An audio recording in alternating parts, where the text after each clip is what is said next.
Comment la maladie se transmet-elle? Ebola est une zoonose, c'est-à-dire une infection animale transmissible à l'homme.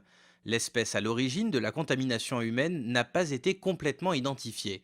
Si des singes ont pu contaminer l'homme, des chauves-souris frugivores seraient les réservoirs naturels du virus. Ebola passerait ainsi à l'homme directement à partir des chauves-souris ou indirectement par l'intermédiaire d'un autre animal. Dans les deux cas, le mode de transmission à l'homme se fait par contact direct avec des organes ou des liquides biologiques d'animaux infectés. C'est le cas lorsque l'homme manipule des animaux retrouvés malades ou morts en forêt, ou lorsqu'il consomme de la viande de brousse. Après l'infection, le virus se développe durant 2 à 21 jours, en moyenne 8, avant que les premiers symptômes ne se manifestent.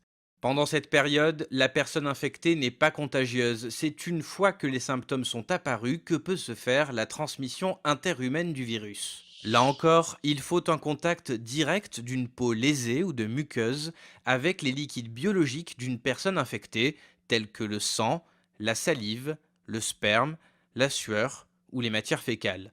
L'infection peut également passer par l'intermédiaire d'un objet infecté, une seringue par exemple. Parmi les premiers exposés, on trouve donc les proches des personnes malades ainsi que les personnels de santé. En Afrique, les rituels funéraires communautaires pendant lesquels un grand nombre de proches sont en contact direct avec les dépouilles des personnes infectées constituent un vecteur important de contagion.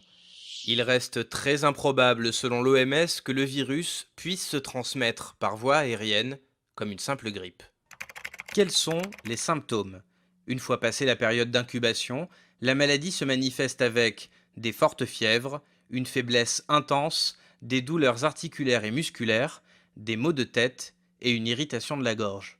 Ces symptômes sont rapidement suivis de vomissements, de diarrhée, d'éruptions cutanées, d'une insuffisance rénale et dans certains cas d'hémorragies internes et externes.